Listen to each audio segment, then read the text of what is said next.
Bienvenidas, bienvenidos todos. Hola, hola, hola Chile, hola Argentina, Hola. Colombia, Perú, Venezuela, Costa Rica, México, República Dominicana, Estados Unidos. Hola a todas y todos que están por allí conectados. Señorita, ya está. Estamos realmente felices de estar con ustedes hoy viajando. Nos vamos a los techos del mundo, a Nepal, a Tíbet y a Bután, y nada más y nada menos que con Pilar Sordo, una peregrina auténtica de la vida. Bienvenida, Pilar. que con su sonrisa y su buena actitud nos muestra y nos reconcilia con todos nuestros procesos. Gracias, Pilar, por estar acá. Bienvenida. Ya, te abrimos el micrófono. Ahí está. ¿Cómo están? Estoy muy contenta. Gracias a todos los que se pusieron de blanco para partir este proceso, los que no están da igual. Y gracias por querer viajar conmigo.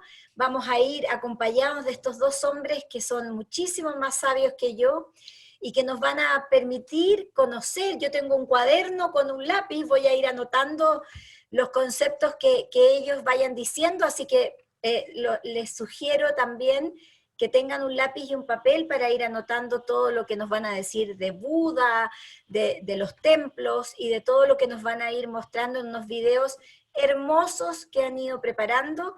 Así que gracias, gracias, gracias por estar aquí, a cada uno de ustedes, y bueno, y a disposición de ustedes en este viaje que recién se inicia. No se pierdan cada detalle en las imágenes que van a ir viendo. Gracias, Pilar. Qué hermosa, de veras. Entre los países, Pilar, se me olvidó mencionar a Guatemala, que hay muchísima gente de Guatemala también, y gracias nuevamente, es que estamos muy emocionados. Además, Pilar, te queremos felicitar por la nominación a tu premio e invitar a todos los que estamos acá en el viaje a votar por ti. Sí, por favor. Tienen que ir, ya, esto es un autobombo, pero no importa, hagamos el autobombo, después nos ponemos espirituales en el viaje. Tienen que ir a mi perfil de Instagram, ahí está el link directo y tienen que votar, díganle a mucha gente que vote, para que vamos que me gano el premio. Por favor, así es. Ay, aquí me ponen, ya voté. Ay, qué linda, gracias. Fluye todo mejor.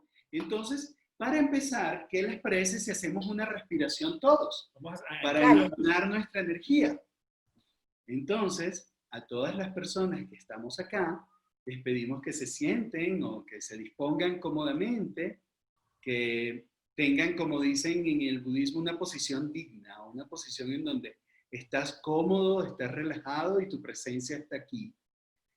Y respiras profundo y tomas conciencia de tu respiración y quédate allí tomando conciencia de tu respiración, tomando conciencia del aire que entra, que llega a tus pulmones y del aire que sale.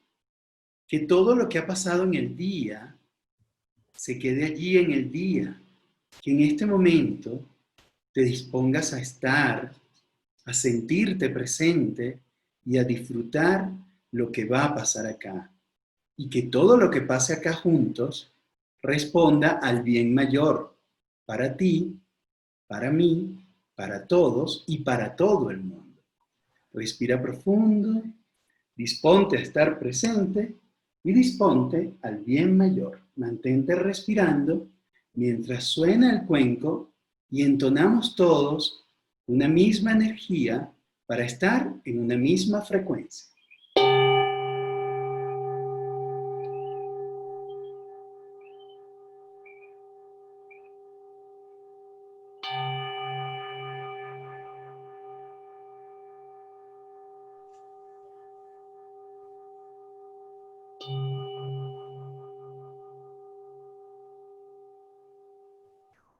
Y ahí estás, dispuesta y dispuesto a estar en el ahora. Y antes de abrir tus ojos, te vamos a pedir que abras tu sonrisa para que cuando los demás abran sus ojos, vean esa cara sonriéndote, dándote la bienvenida. Y abre tu sonrisa, abre tus ojos. Y gracias, gracias, gracias por confiar y por estar acá. Que tengamos todas y todos muy buen viaje. Una muy buena travesía. Y es importante, Michael, porque nosotros normalmente creemos que todos nos conocen. ¿Sí? Es importante que sepan que somos Michael González y Andrés Borrás, que somos cofundadores de esta empresa que se llama Recreación del Ser, que nació hace ya 14 años con el propósito de peregrinar por el mundo. Y en nombre de todo el equipo de Recreación del Ser, de Neyarit López, nuestra socia, y de todo el equipo, les damos la más cordial bienvenida y ya estamos pronto para viajar. Estamos listos para viajar y nos están informando, Michael, que tenemos que tomar posiciones, tenemos que tomar ya nuestras posiciones para poder iniciar nuestro viaje.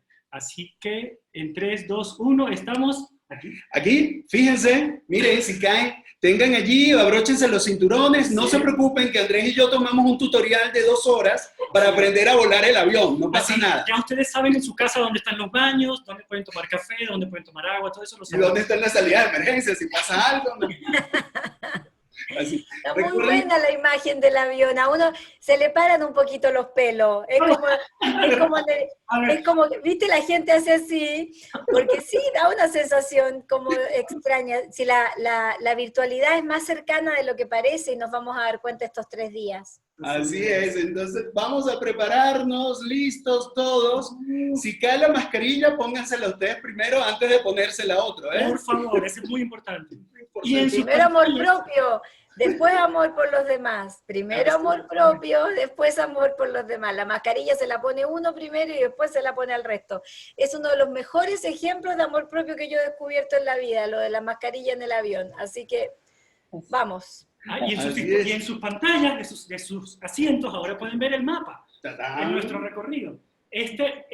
Nuestro destino de hoy es Katmandú, el aeropuerto de Tribután, que como podemos ver acá, vamos a Nepal, que es un país que está entre gigantes. Está entre casi que es un continente de India, y toda China. Y vamos a mostrarles en breve cómo ha sido esta convivencia de Nepal entre gigantes.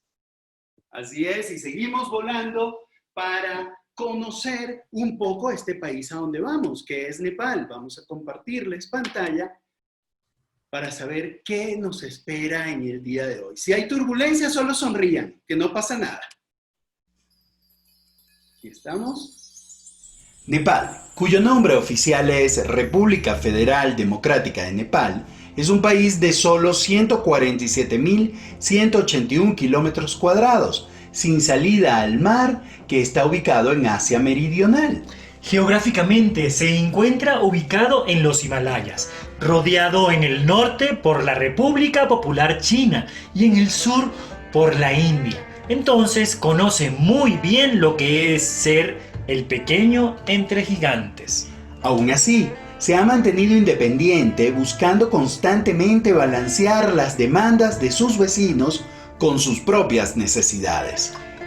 Es un país de naturaleza montañosa. Nepal es también la cuna de los 8000, el nombre que los escaladores dan a las montañas del planeta que tienen más de 8000 metros de altura sobre el nivel del mar. Por lo cual es conocido también como el techo del mundo. Hay 14 8000 en todo el planeta, y lo curioso es que acá se encuentran 8 de ellos. Y esto incluye, por supuesto, al Everest, el más alto de todos, que acá se llama Sagarmatha, que significa la frente del cielo. Cimas que cada día atraen más conquistadores que retan a la naturaleza para alcanzar sus sueños. La moderna nación nepalesa se configura como tal desde la unificación de las regiones bajo la dirección e influencia del rey Gurkha-Pivit Narayan en 1768. Hasta el año 2006, Nepal era el único estado del mundo con el hinduismo como la religión oficial. Desde el ocaso de la monarquía, el país se transformó en un estado secular. Su historia reciente ha estado marcada por fuertes enfrentamientos políticos hasta el establecimiento de un gobierno de unidad nacional y la convocatoria de una asamblea constituyente, la cual en 2008 puso fin a más de 240 años de monarquía. Nepal es considerado un estado multicultural, multilingüe y secular. Pese a ser un pequeño estado comparado con sus enormes vecinos, el país cuenta con una amplia y diversa variedad de territorios que se extienden desde las planicies selváticas húmedas del Terai a 60 metros de altura hasta las más altas y gélidas cumbres de la Tierra, que nos llevan hasta los 8.800 metros, una de las diversidades de altura más amplia del mundo. El pueblo nepalí es principalmente hinduista, pese a contar con una antigua y profunda tradición budista, centrada en la localidad de Lumbini, lugar de nacimiento de Siddhartha Gautama. Podríamos decir que en Nepal la gente vive las dos religiones, el hinduismo en el día a día y el budismo para las fechas especiales. Buena parte de la población se concentra en el valle y la ciudad de Katmandú, que es la capital del estado. Una ciudad un poco caótica y vibrante que desde el terremoto de 2015 está buscando la manera de entrar a la modernidad. El idioma oficial es el nepalí, la moneda es la rupia nepalesa y la bandera tiene la singularidad de ser la única de un estado que no tiene forma de rectángulo ni de cuadrado. La forman dos triángulos que representan las cimas de sus altas montañas. A pesar de ser un pequeño estado, la historia de Nepal se remonta al 563 a.C., pasando por las dinastías Kitari, Niwari, los reyes budistas, los reyes hinduistas, hasta el día de hoy. Rico en cultura, de gente sencilla, de paisajes hermosos, un crisol de religiones. Nepal es un país que se queda para siempre en el corazón de quienes lo visitamos. Una huella imborrable que deleita tanto la vista como el alma. Así que bienvenidos a Nepal, el techo del mundo, ese lugar que hoy nos ayudará a sanar.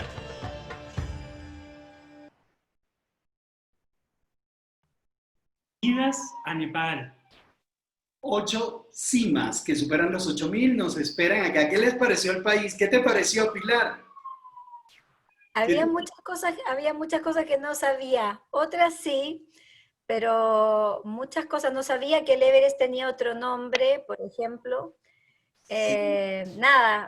Lindo ver como los contrastes de estar como abajo y ver esa magnitud gigante de las montañas que hace que se sientan aún más chiquititos, supongo, adentro.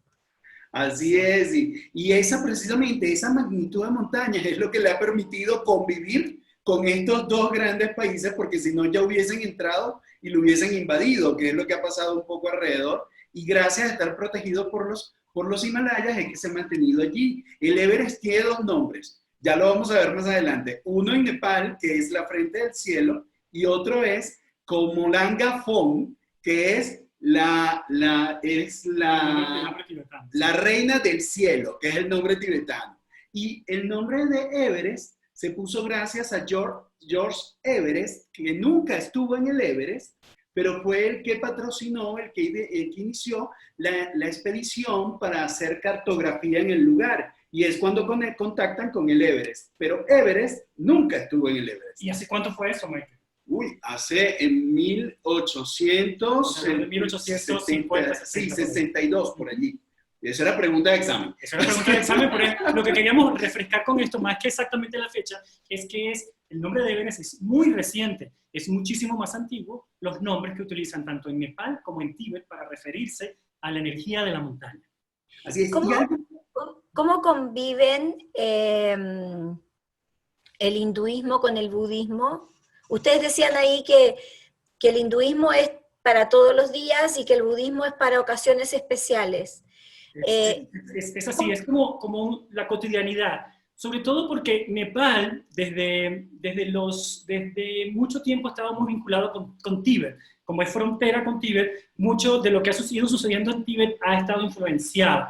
Y recordemos también que Nepal es el país de nacimiento de Gautama, que es el de toda la historia que le vamos a contar, que se convierte, se ilumina y es llamado Buda luego, posteriormente. Y fíjate, estábamos sincronizados porque íbamos a hablar precisamente de esa convivencia que es muy particular. Nepal no solo tiene una convivencia religiosa, sino Nepal en Asia es el país que tiene mayor diversidad de etnias que conviven en paz y han convivido en paz durante mucho tiempo. Paradójicamente, los conflictos nepalíes han sido entre gobiernos y entre la familia real. No ha sido de guerra civil ni de enfrentamientos entre etnias.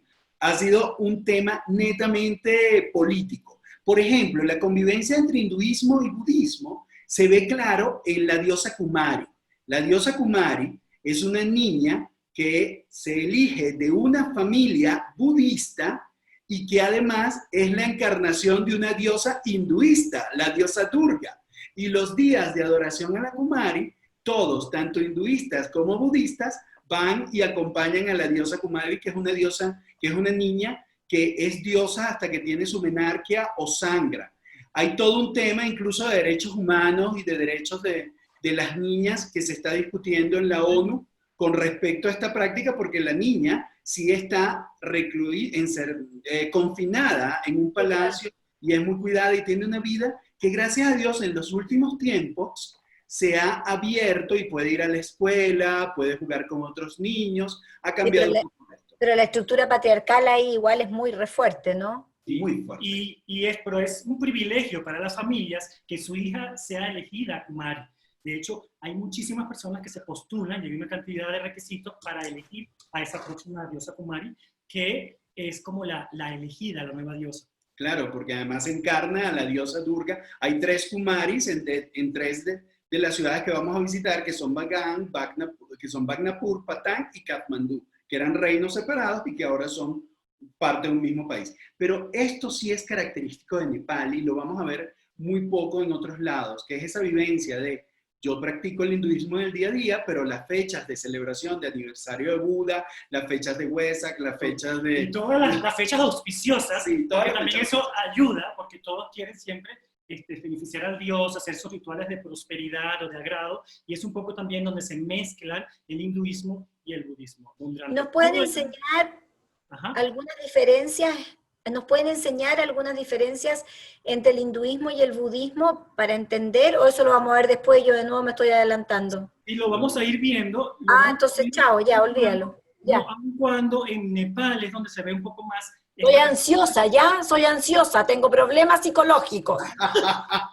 En Nepal es donde se ve un poco más esto del hinduismo, porque realmente, o sea, formalmente la gente se autodefine hinduista en un 90%, y un 8 o 9% se considera budista, 100%, ¿no? O sea, totalmente.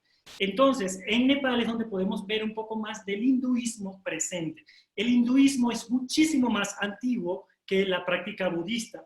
Recordemos que Buda, que lo vamos a ver próximamente en una historia, Buda nace alrededor del 600 a.C., pero el hinduismo, los Vedas, son del 2500 a.C. Sí, de hecho, apuntamos que hay incluso unos 5.000 años de diferencia entre el nacimiento de Buda y las primeras religiones hinduistas. De hecho, Buda nace siendo hinduista. Para los hinduistas defienden y dicen que Buda era hinduista realmente. Así. Y una de las grandes diferencias es que mientras para el hinduismo hay más de 300 millones de dioses, básicamente 330.000 son los principales, nada más y nada menos, 330.000 son los principales, el budismo ni siquiera se plantea la existencia de Dios. Pero en términos estrictos, el budismo no es una religión. Es una metodología. Sí, es como una filosofía, es una ciencia, pero sí que es cierto que hay muchísimas personas en India, en Nepal, que ven en el budismo una especie de religión. ¿Qué queremos decir con esto? Hay personas que se les pierde el celular y le dicen, Buda, por favor, ayúdame a conseguir el celular. Es un tipo de religión como del pueblo. Cuando uno estudia y se dedica a entrar a una escuela budista, en las diferentes ramas que hay muchas, principalmente hay 2, pero de ahí se derivan muchísimas, obviamente es hacerte consciente e ir en el camino del despertar. Sí, además que tal cual, en términos estrictos, ni siquiera es budismo, es Buddha-dharma, es las enseñanzas de Buda, así es que se llama, y cuando se considera religión, ni siquiera está planteada como tal, porque se dice que es una religión no teísta. Es decir, ni siquiera se preocupa por la existencia de Dios, ni siquiera lo cuestiona, va más allá, lo que busca es que estudie iluminación. Una de las cosas que a mí me pasa mucho, Pilar, cuando voy a estos países y veo a gente haciendo adoración a las estatuas de Buda, sí entro un poco en shock porque Buda nunca quiso que lo adoraran. Bueno, nos pasa un poco como Jesús, ¿no? Jesús Sí. realmente no era cristiano, es un poco lo que nos pasa en nuestra cultura. Pero y esta cosa como de tocarle la panza a Buda y Sí, sentir que la panza me da abundancia y que no sé qué, ¿eso es una estupidez o tiene algún asidero? Eso, digamos que es algo en inconsciencia. A ver, en el budismo, digamos el budismo mahayana, que es el budismo que se conoce como el tibetano, que es mucho el budismo de los países que vamos a visitar.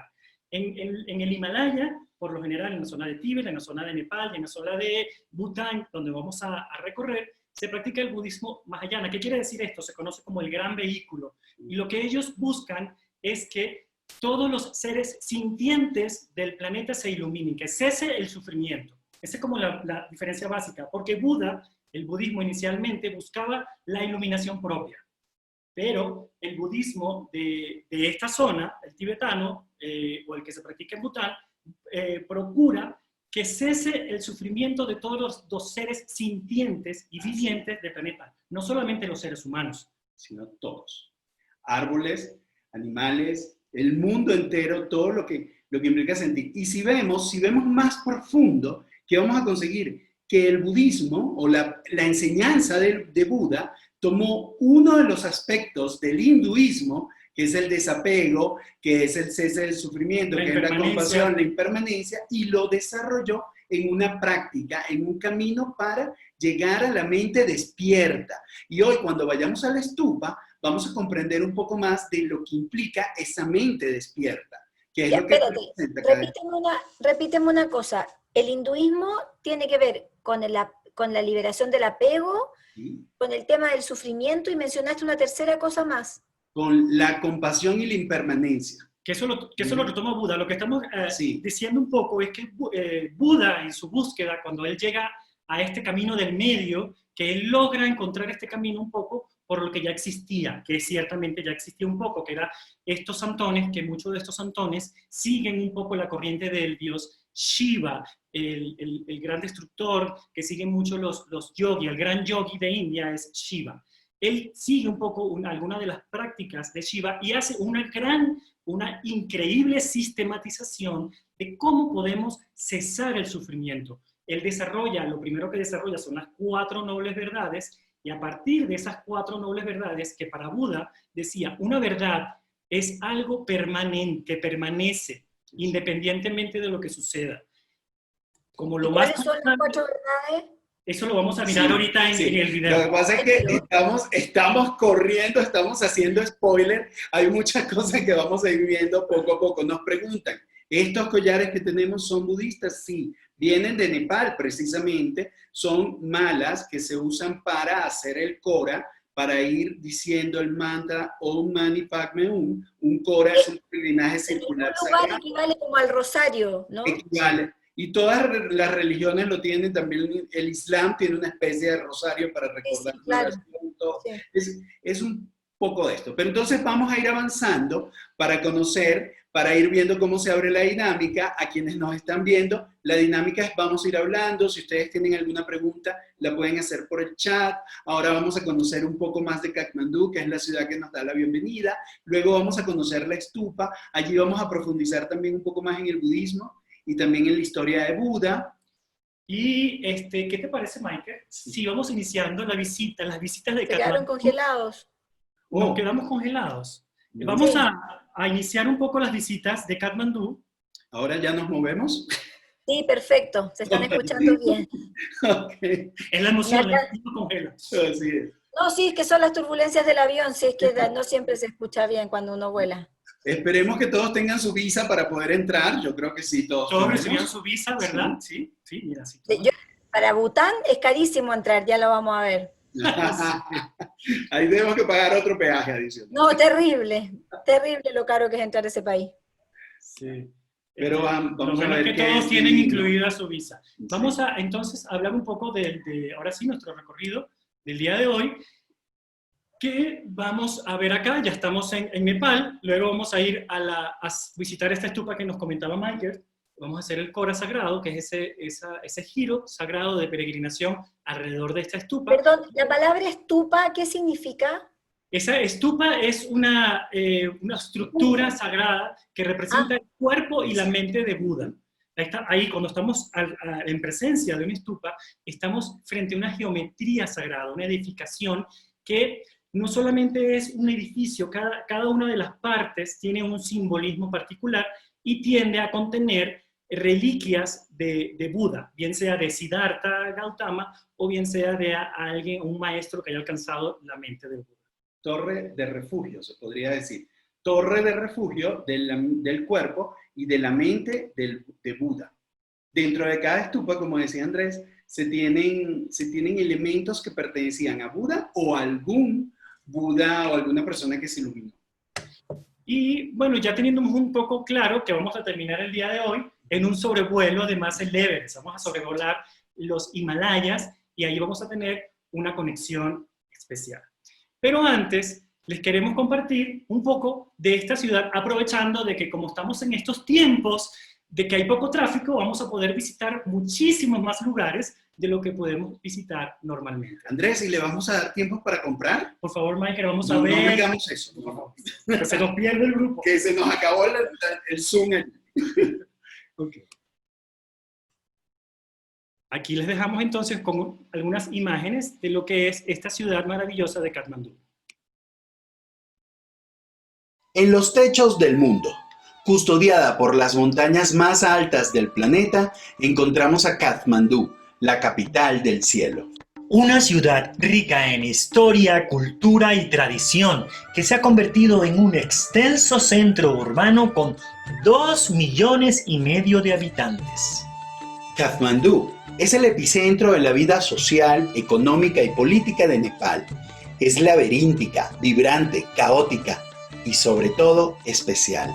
De esas ciudades que amas u odias. Enmarcada en un hermoso valle, Katmandú también ofrece todo tipo de aventuras, desde caminatas por el valle hasta puenting y excursiones a pueblos cercanos.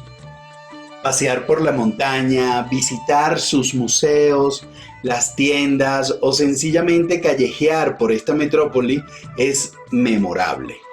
¿Qué les parece si miramos los encantos que esta ciudad tiene para nosotros? Nuestro recorrido empieza en la históricamente famosa Plaza Durbar, que incluye el Palacio de 3 pisos Kastamandap y una decena de magníficos templos y palacios, algunos dañados por el terremoto de 2015.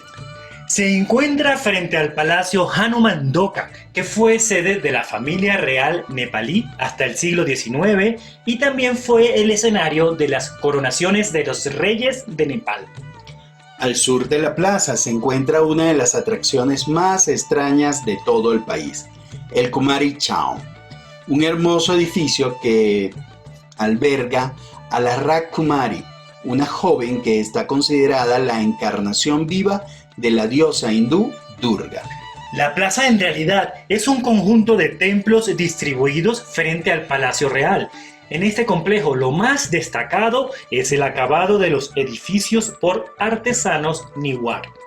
La belleza y dedicación de estas construcciones hicieron que esta plaza fuese nombrada Patrimonio de la Humanidad por la UNESCO en 1979. Nuestro recorrido ahora nos lleva a uno de los enclaves más importantes de Asia, dedicados al dios Shiva, el descreador y regenerador del universo.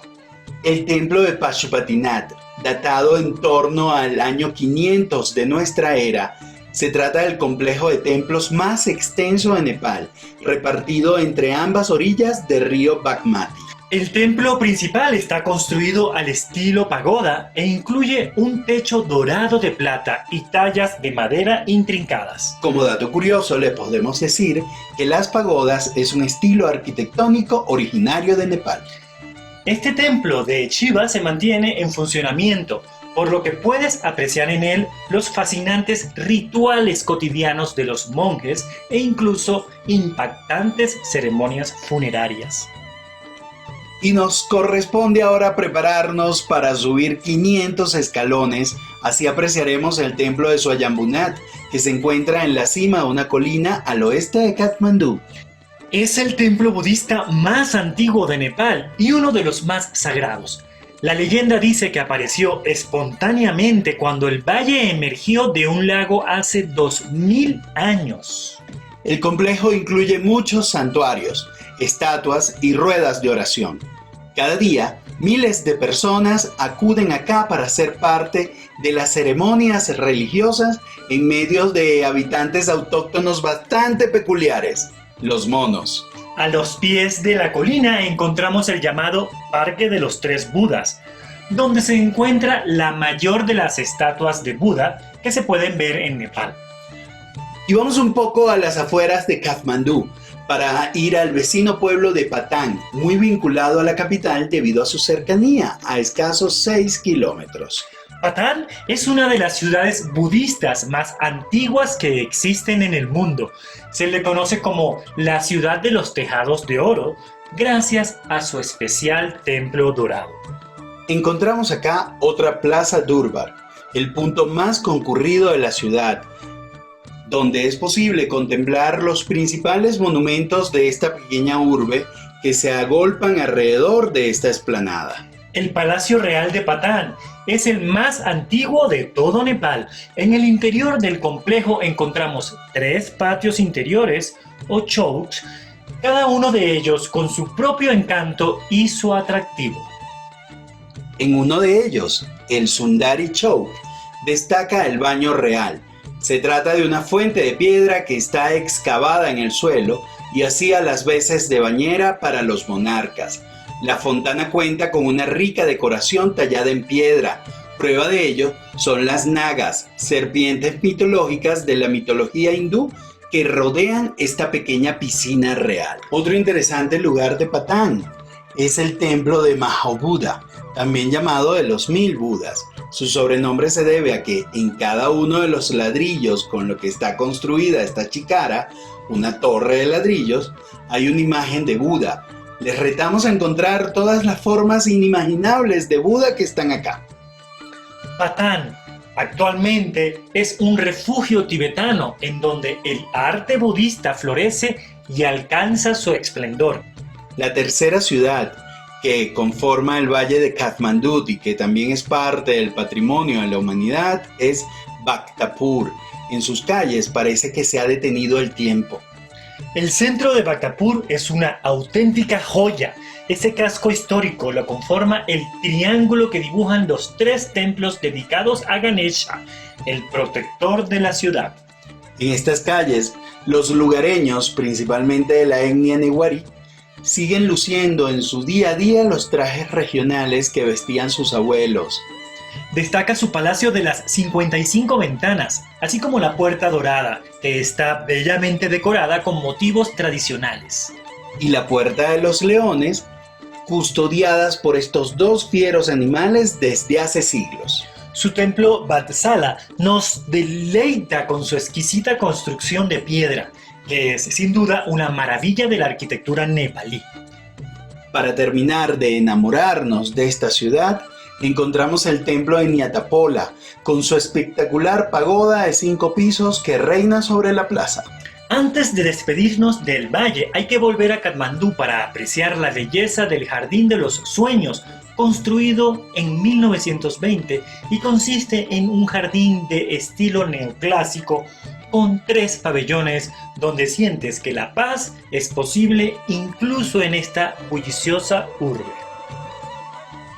Miren rápidamente para que no se queden comprando. Este es el barrio de Tamel, el punto de encuentro de mochileros, turistas y viajeros en Katmandú. Bullicioso, barato y muy activo, que muestra el ritmo de tan ajetreada y encantadora ciudad. Pero hasta acá hemos tenido el paseo panorámico de hoy. Más adelante visitaremos la joya de la corona de esta ciudad, la estupa de Budanath. Ay, yo quiero comprar. El viaje no incluye cosas que tengan esas calles. Ese mercado es el triángulo de las Bermudas. Ahí se nos pierden todo. Todo eso en la casa, todo, lo quiero todo. Bueno, y hay No, muchísimo más. me llamaron la atención dos cosas. Primero que pensé, siempre supuse y supe, acabo de darme cuenta que soy un ignorante, que las pagodas eran chinas. Y la verdad es que no, son nepaleses. ¿Me escuchan? Las pagodas, sí, realmente son nepaleses, son del estilo Newari. Que cuando decimos pagoda, nos referimos a este tipo de construcción. Claro, pero yo Estamos pensé que viendo eso era de estas- China. No pensé Sí, nunca que era de Nepal.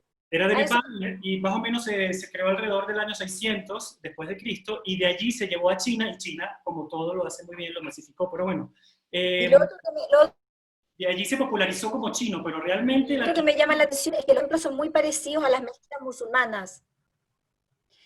Repito, Sí, Sí, dije que lo otro que me llama la atención es que los templos son muy parecidos a las mezquitas musulmanas, que esa yo tengo el gusto de conocerlas, digamos, en Estambul, que tienen esta cosa como central, con los patios como laterales para entrar, tienen alguna estructura parecida. sí, tienen como ese lugar de oración, pero fíjate, dentro de las estupas son macizas. por lo general. No se puede entrar, por lo general. Hay las estupas Bon si tienen un templo abajo y ciertos tipos de estupas budistas. La religión Bon es otra de las religiones de Nepal que tiene más que ver con el chamanismo y vamos a hablar más adelante. Pero sí, las estupas son macizas. Los templos hinduistas sí tienen ese espacio que es el patio, el lugar de oración al lingam, y sí tienen una estructura similar a los templos de otras religiones. Sí, y mira, Silvia nos está haciendo un comentario, les queremos explicar un poco la dinámica. Estamos haciendo un poco el contexto de la visita del lugar de Nepal y en breve, luego de la visita de la estupa, cuando estemos juntos haciendo la visita del Cora, vamos a compartir un poco más con Pilar para que sepamos cómo vamos a distribuir el tiempo. Así es. Entonces, ya que conocemos Katmandú, vamos a ir a uno de los lugares más hermosos que hay para conocer, que es la estupa de Bodhanath. La estupa de Bodhanath. Y ya sabemos, la estupa es una construcción. Muchas veces en la bibliografía van a conseguir como templo funerario. No es propiamente un templo funerario, es un lugar religioso que alberga reliquias. Es como decir, porque una iglesia albergue algunas tumbas, decir que las iglesias, como es un lugar sagrado, las iglesias católicas son funerarios porque tienen, por ser un lugar sagrado, hay entierros allí. Algo así pasa con las estupas. Las estupas normalmente están en lugares sagrados, ciertamente tienen reliquias y alrededor también existen estupas que sí son para una honra funeraria. Entonces, vamos a conocer que este es uno de mis lugares favoritos en el mundo, la estupa de Bodhanath, y van a ver por qué hay mucha devoción, hay mucha entrega cuando la gente está haciendo el Cora, porque realmente el Cora se hace para limpiar la mente de pensamientos tóxicos.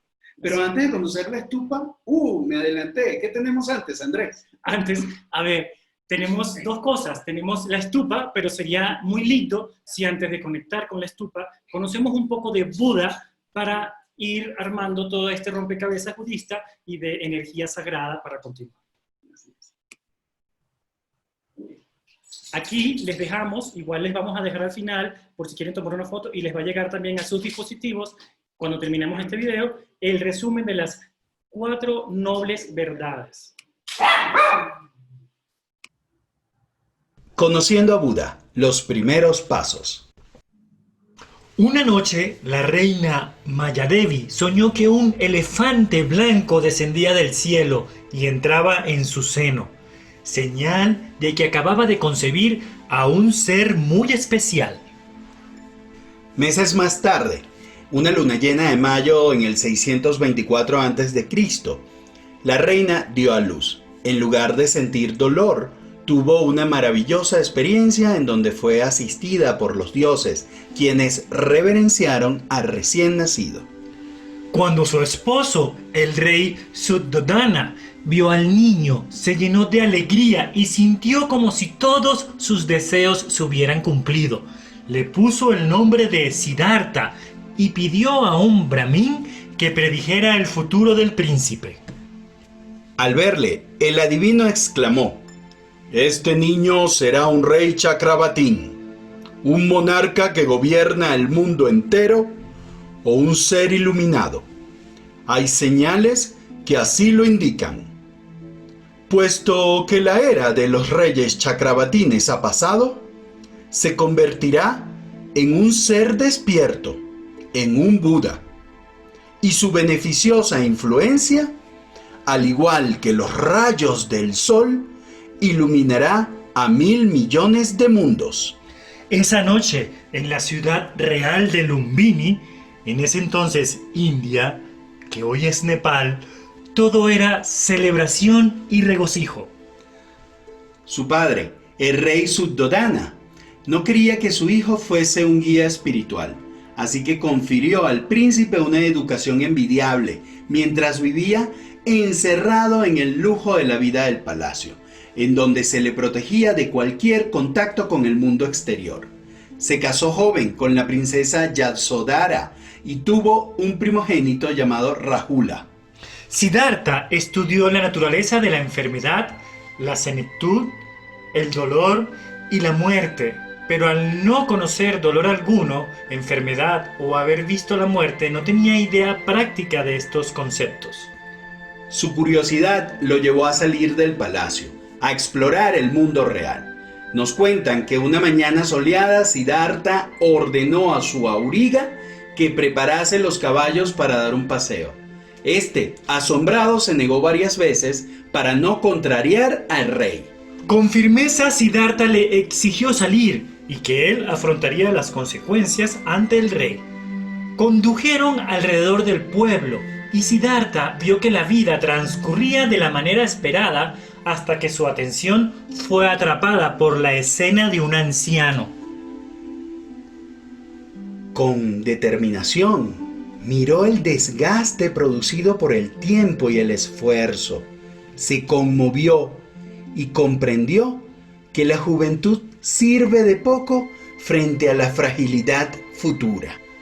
Volvió a salir del palacio unos días más tarde y otra vez vio algo que nunca había presenciado antes: un hombre enfermo. Este se encontraba acostado en la calle, moviéndose bruscamente de un lado hacia otro. Una vez más, Siddhartha preguntó: ¿qué le pasa a este hombre? Se le respondió que se encontraba enfermo, que era algo que nos podía pasar a todos de repente. Unos días después, salieron a dar otro paseo y en esta ocasión vio a 4 hombres cargando un cuerpo envuelto en sábanas sobre sus hombros. Todo le pareció muy peculiar. Nuevamente preguntó por esta particular escena. Allí descubrió la muerte por primera vez, comprendió lo efímero de la existencia, uno de los conceptos de los cuales el rey había querido protegerle más. Siddhartha, atormentado por el dolor y en búsqueda de la comprensión, sale nuevamente en sus paseos y observa a un hombre que lucía diferente. El príncipe entonces se presentó ante un sadhu, como es llamado el santón asceta hindú, y quedó hondamente impresionado por su calma y su naturaleza llena de paz. Este encuentro le permitió entender a Siddhartha que abandonar la vida opulenta y los placeres mundanos podría ser un camino hacia la paz, hacia el cese del sufrimiento. Presuroso, abandonó a su esposa e hijo y con tan solo 29 años se fue del palacio, dejando atrás toda esperanza de poder terrenal y gloria. Entonces anduvo por caminos de la India buscando la verdad sobre la existencia humana. Fue un errante durante 6 años y en su nueva vida solo llevaba consigo un tazón para pedir comida y unos sencillitos hábitos que los cubrían, lo que supuso una renuncia total al mundo seguro en el cual había nacido. Era movido por una admirable determinación por encontrar lo que sentía que le había faltado en su vida anterior. En compañía de otros ascetas vivía como penitente, entregando su vida completamente a Dios, en plena austeridad. A veces incluso solo comía un grano de arroz al día. En ese extremo se dio cuenta que no se encontraba más cerca de su fin, el lograr el conocimiento y la sabiduría para poner fin al sufrimiento, por lo que dejó el camino austero y se sentó a la sombra de una higuera a meditar.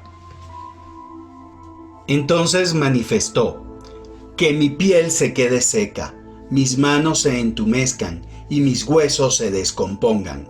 Hasta que no haya conseguido la comprensión, no me levantaré de este sitio. Aquel día cumplía 35 años y a lo largo de 7 semanas meditó sentado, hasta que finalmente sus súplicas fueron escuchadas. En esa profunda meditación, había alcanzado un grado de comprensión que le ayudaría a sanar su dolor. Lograba ver la profundidad de la existencia. Precisamente desde el vacío de los anhelos comprendió: el sufrimiento existe y es una realidad para todos los humanos.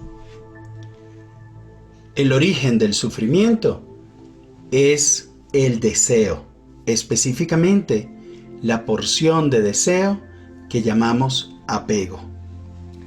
Al conocer la causa, podemos entenderla y así cesar el sufrimiento.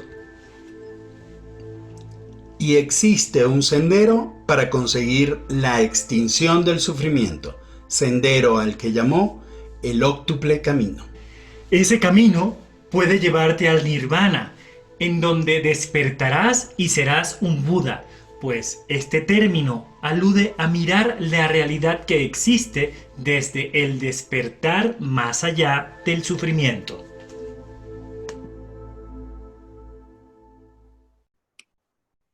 ¿Qué cantidad de elementos encontramos acá en la historia de Siddhartha Gautama? Es increíble y sobre todo cómo ese foco y entrega, cuando él tiene la determinación de que hasta que no consiga la iluminación no se levanta del árbol. Eso nos está hablando de una gran disciplina y determinación. Y además, el tema de desapego, de dejarlo todo. Y fíjate, Pilar, con respecto a la pregunta que hacías, Buda se consigue un sadhu. El sadhu es un seguidor de Shiva que lo ha entregado todo y que está en desapego para alcanzar, ellos no le llaman nirvana, ni iluminación, para alcanzar la plenitud de conciencia. Y cuando Buda, después de esos 3 encuentros, tiene el encuentro con el sadhu que le dice: yo lo he dejado todo para estar en centro, es que Buda entiende cómo empezar a desapegarse para cesar el sufrimiento. Fíjate cómo el hinduismo, además que Buda, recordemos, era hinduista antes de generar sus enseñanzas, antes de su iluminación. Sí, lo que yo me pregunto, que tiene que ver con lo que voy a hablar en un rato más en relación al sanar. ¿Qué pasa cuando uno no puede dejar? O sea, él dejó a su señora y a su hijo y se fue a nada, digamos, a la nada. Pero ¿qué pasa con esa misma capacidad de centro, de eje, en este mundo en el que tengo que pagar una cuenta de la luz, en la que tengo que funcionar? O sea, creo que el gran desafío de mantener estos principios es cómo hago para poder desapegarme en un mundo que me enseñó el apego desde muy pequeña, y me mantengo en eje, pero en este mundo, con afectos, con personas, sin aislarme, sin mutar el planeta, digamos. Sí, y realmente es un muy, muy fuerte desafío que incluso cuando hemos estado teniendo la oportunidad, recuerdo una vez en Dharamsala, en India, estuvimos en una plática con el Dalai Lama, y él decía que él admiraba muchísimo a sus compañeros que dejan de ser monjes y vuelven a esta vida como nosotros, y desde allí tienen que lograr expandir su conciencia, porque ciertamente es mucho más fácil irte a una cueva a iluminarte que a tomar la conciencia dentro de todo lo que nos bombardea la cotidianidad en esta realidad. Y el Dalai Lama también plantea que un tema es hacer las paces y balancear, negociar. Él dice incluso que es muy fácil, es para el monje retirarse y estar en una vida monástica, es fácil alcanzar un estado de tranquilidad de mente, pero que es mucho más loable quien logra alcanzar la tranquilidad de mente viviendo en el mundo, negociando con la esposa, con el esposo, con los hijos, y él lo que habla es de balance, que sepas cuándo entrar y cuándo salir. Y lo que hablan del apego es el apego muchas veces al resultado, la ansiedad, o sea, que el tema no es que no ames, el tema es que ames, pero que sepas que ese amor puede fluir y puede subir y puede terminarse, puede volver a comenzar, o sea, que no pero ahí no te adelantes porque estás adelantando lo que yo voy a trabajar en el Ahí no vamos a hacer ya se adelantaron ustedes, criaturas, vayan lento, porque eso lo voy a tocar yo en el tema del amar, así que muy bien, vamos con calma. Pero fíjate, Pau nos hace una pregunta muy buena que tiene que ver con la traducción. Fíjense, ella pregunta, ¿el origen del deseo es el sufrimiento? ¿Cómo hacemos si el deseo es parte de la vida? Lo que pasa es que hay dos palabras que tienen que ver con deseo. Una tiene que ver con deseo de vida, con deseo de estar bien, con deseo de ir adelante, y otra es la que tiene que ver con deseo de apego, que es lo que te enferma, que es aferrarte a algo. Entonces, por eso dice, el origen del sufrimiento es el deseo, pero específicamente el apego, el querer que las cosas no cambien, el querer que las cosas sean como tú quieres que sean, el querer que la realidad sea inmutable. Entonces, sí, en la traducción el deseo tiene dos dimensiones, la dimensión de realización y de conexión con la vida y la dimensión de quedarte anhelando. O sea, es que la palabra que sería, y muchas veces lo van a conseguir en la bibliografía, el origen del sufrimiento es el anhelo. El estar sin ver tu realidad porque estás anhelante y no te das cuenta de lo que vives, sino estás pendiente de lo que quieres vivir. ¿Me explico? Generando un poco algunas expectativas, ¿no? Eso, la expectativa, el anhelo, la comparación. Yo voy a hablar de eso cuando hable del sanar. Muy bien, entonces ya eso es dentro de nada porque vamos a ir a la estupa para poder escucharte. Vamos a ir a la estupa y vamos a hacer este recorrido sagrado. Pero contesten la pregunta que les están haciendo en el chat, por favor, que me parece importante. ¿A qué renuncian ustedes como monjes? Bueno, hay que aclarar una cosa. Nosotros hemos tomado mucho la enseñanza budista, pero lo tomamos como filosofía más que como monjes. Los monjes depende, porque a medida que vas entrando en este mundo de monjes, vas adquiriendo muchos compromisos, mucha disciplina. Entonces hay algunos que toman algunos 50, 55, hay algunos que toman que pasan de 100, pero esto no se hace pesado. Y esto lo vamos a ir viendo en la siguiente sesión, cuando hablemos del camino óctuple, que habla de la conducta correcta. Cuando hablemos allí de la conducta correcta, vamos a ligar un poco qué es lo que renuncian los monjes, sobre todo que se dedican enteramente 100% al budismo, pero sí es cierto que hay una comunidad muy grande en el mundo que sigue al budismo como una filosofía, como una herramienta que podemos tomar ciertos aspectos que nos pueden nutrir y hacer crecer e inspirarnos. Incluso en Occidente se tiene una falsa creencia que seguir el Buda Dharma es algo muy sencillo y algo muy zen, muy tranquilo. El Buda Dharma tiene una cantidad de prácticas que te invitan a estar en disciplina, la toma de refugio, realmente el desapego, qué quieres dejar, el estar en meditación, las prácticas incluso físicas de la meditación es estar 12 horas en una misma posición, o sea, es todo un tema seguir el Buda Dharma. Y les vamos a contar el miércoles de todas esas opciones que habían para tomar, para comprometerse. Nosotros tomamos cuatro prácticas de ellas, que son las prácticas que podíamos llevar a nuestra vida cotidiana, ¿no? Que se relacionan un poco con una vida en coherencia. ¿Cómo sabes si ya ha pasado el nivel de desapego? ¿Sigues anhelante? ¿Sigues comparando la realidad que tienes con la realidad que quisieras tener? ¿En tu corazón sigues sintiendo algún desbalance y alguna situación de querer que tu realidad sea otra? Aquí la pregunta se responde en una autorreflexión, en una introspección de mirar cómo me relaciono yo con la expectativa, con lo que tengo en la vida, con el agradecimiento y con lo que realmente estoy esperando. A ver, desapegarnos, como decía Pilar, es absolutamente difícil. El tema es que tú puedas hacer desapegos cotidianos, que puedas no aferrarte al resultado de las situaciones, sino vivir el proceso. Y de esto vamos a estar hablando tanto en la estupa como en la meditación en el Everest y de seguro en el pilar de conexión. Seguramente que Pilar va a hablar. Así que, y para poder llegar a ese momento tan anhelado, vamos a hacer el giro, el Kora, la peregrinación sagrada alrededor de esta estupa que recordemos que representa la mente y el cuerpo de Buda. Buda como conciencia, no Buda como ser. Aquí no estamos hablando de un ser o una persona con una panza, como se ve a veces en China o como a veces en el imaginario colectivo. Aquí estamos conectando con conciencia, con un camino, con un sendero a alcanzar esa mente que cesa el sufrimiento.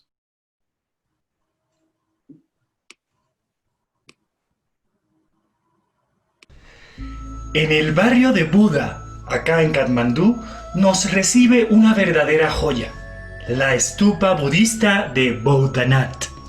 Atractiva e imponente, está allí para invitarnos a contemplar los beneficios de la mente despierta, el camino de la iluminación como vía para sanar el alma. Esta construcción religiosa se edificó hace más de 1 milenio para honrar la perfección de la mente despierta, además de contener reliquias de Gautama el Buda. Cada día, como es tradición en el budismo, miles de personas vienen a peregrinar a su alrededor para conectar con el cuerpo de Buda, con su palabra, con su mente, y emprender así el sendero del despertar. Le llaman hacer el Kora, la peregrinación circular. Y así nos adentramos en esta representación del mandala del universo. Y en este mandala tridimensional que es la estupa, vamos a andar en contemplación, en un movimiento unido desde la posibilidad de expandir la compasión para el mundo. Es realmente conmovedor ser parte de estos miles de peregrinos, quienes a toda hora entonan sus mantras en un Kora eterno que termina por envolvernos a todos. Caminemos ahora entonando el mantra de la compasión Om Mani Padme Hum. Las sílabas que nos invitan a que la joya de la compasión florezca y se abra en nuestros corazones. Para que la verdad nos muestre el entendimiento que mantiene la mente libre de pensamientos tóxicos. Y así vivir con el corazón limpio de emociones que nos enferman. Como las y los peregrinos que acá vienen, vamos a girar estas ruedas de oraciones para que las bendiciones de la compasión lleguen a todo el mundo, emanando el mantra Om Mani Padme Hum. En este Kora recordamos que Buda nos dijo: el dolor es natural, a veces necesario, pero el sufrimiento es opcional. Les invitamos a caminar para vaciarnos de apego, sanando así nuestro sufrimiento. Y repitiendo sin cesar Om Mani Padme Hum. Om, que nos conecta con lo primordial del universo, purificándonos del orgullo y del ego. Ma, que nos otorga la paciencia necesaria para alejar la envidia y la lujuria. Ni, que despierta nuestra disciplina frente a la pasión y el deseo. Pad, que invoca nuestra sabiduría para alejarnos de la estupidez y el deseo. Me, que nos invita a ser generosos para superar la pobreza. Hum, que nos otorga templanza para superar la violencia y el odio. Bodhanath Stupa nos invita a caminar a su alrededor para sumar compasión a nuestro conocimiento y a todo el mundo. Pues es la única vía para llegar a la sabiduría. Para sanar nuestra encarnación completa y liberarnos del ciclo de las repeticiones. Que hoy todos los seres sintientes entiendan que podemos trascender el sufrimiento, que existe un camino para iluminar incluso nuestras sombras más profundas, que el amor empieza por amarnos. Que sanar empieza por mirarnos desde el amor. Que los ojos de Buda siempre observen el sendero para que, así, pueda guiar nuestros pasos día a día a nuestra mejor versión posible. Om Mani Padme Hum.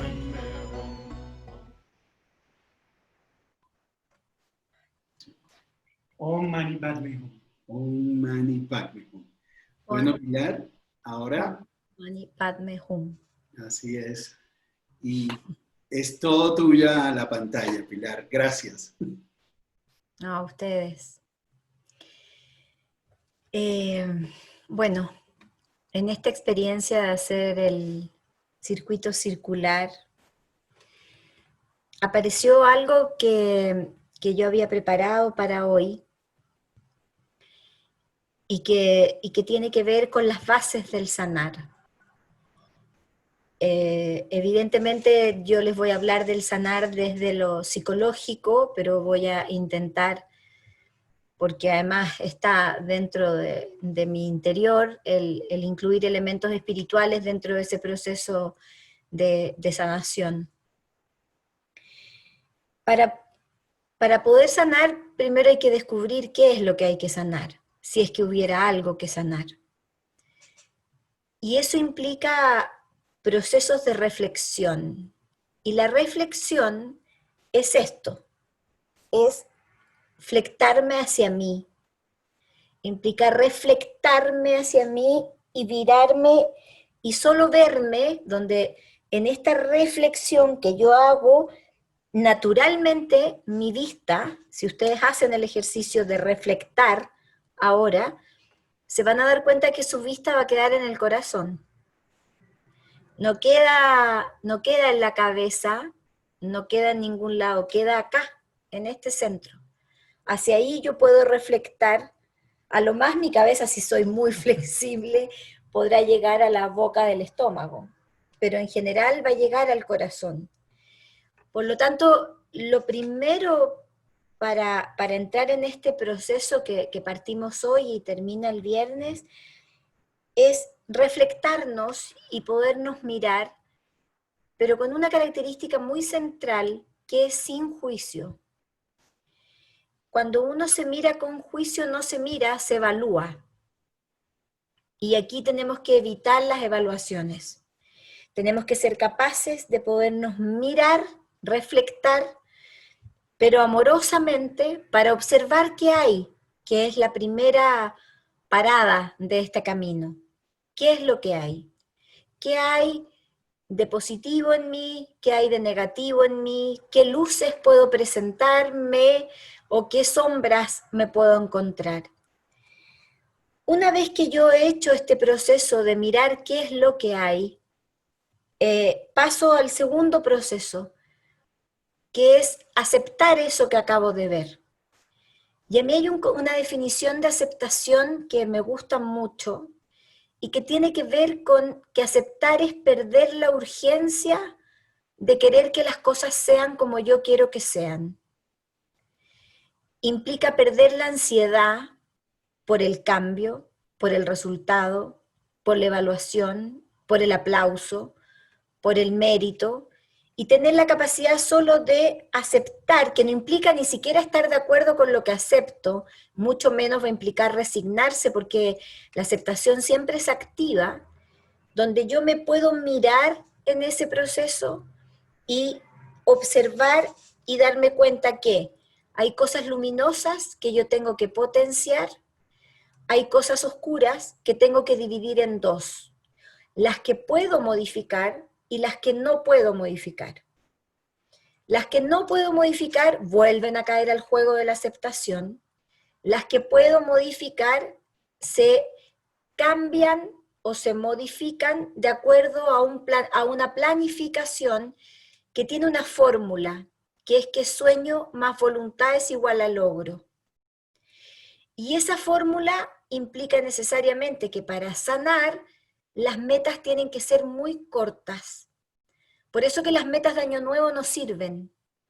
¿Se han dado cuenta que ninguna promesa que hacemos el día de Año Nuevo, todos vestidos de blanco, prendiendo velas, tomando champaña, no sirve de nada? Porque yo digo, no, yo este año voy a ir al gimnasio, yo este año voy a ver a mi mamá más veces, yo este año voy a ser mejor persona, pero son cosas tan vagas que como no tienen la adjudicación del procedimiento de la voluntad, se terminan desvaneciendo. Y con eso yo puedo disminuir todas aquellas zonas oscuras, entendiendo que siempre cualquier trabajo que sea para pulir el alma va a implicar incluir esta fórmula de sueño más voluntad es igual a logro. Ahora, supongamos que en este proceso de reflexión y de observación de mí, descubro heridas, descubro cosas que esta pandemia también tiene que haber mostrado, reflejado en sí mismo, porque al bajar el volumen de lo de afuera, aumentó el volumen de lo de adentro. Y al aumentar el volumen de lo de adentro, esta reflexión ya ni siquiera se produce por un acto voluntario, sino que me desborda la información interna, donde me doy dando cuenta que tengo cosas que no he superado, que a lo mejor hay cosas que yo creía no superadas, y me di cuenta en este proceso que sí las tengo superadas, y voy empezando a descubrir cómo sanar. Y aquí hay dos temas que a mí me parecen súper importantes. Nosotros vivimos en una cultura que nos ha enseñado algo que yo estoy estudiando ahora profundamente en estos tiempos, que yo le llamé el ocultismo, y que tiene que ver con habernos enseñado por siglos de los siglos a ocultar cosas, a ocultar en pos del qué dirán, a ocultar en pos de la opinión del otro, a ocultar porque no sé cómo hacerlo, a ocultar, a que no te rías tan fuerte porque es mala educación, bueno, oculto mi alegría. Voy a llorar, no puedes llorar tan fuerte porque llorar todavía sigue siendo debilidad, todavía no se entiende que la fortaleza tiene que ver con el expresar y no con el aguantar, y a ocultar, si yo hiciera una historia de cada una de sus familias, históricamente hacia atrás o incluso en el presente, se van a dar cuenta de que en todas nuestras familias hay secretos, y que esos secretos se ocultaron para no tener conflictos, para no pelear, para no sé qué, para aparentar, para mostrar. Entonces vivimos en una estructura que nos enseñó a ocultarlo todo, absolutamente todo, en pos de un equilibrio de imagen. Bueno, para sanar hay que dejar de ocultar.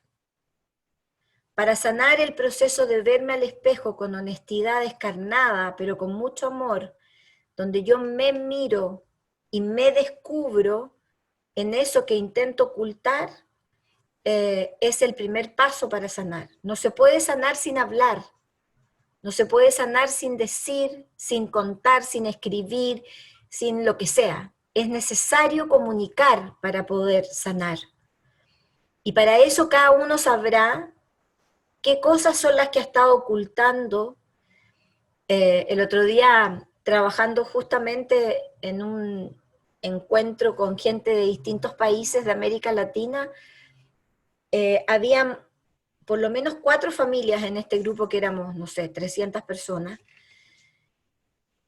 donde por lo menos 20 de esas personas me decían: Pilar, en mi casa hubo que ocultar a un tío que era gay, y mi familia estimó que lo mejor era mandarlo a un seminario a ser sacerdote, digamos, porque era mucho mejor para la familia en esa época decir que tenemos un tío sacerdote, un poco extraño, a decir tenemos un tío gay.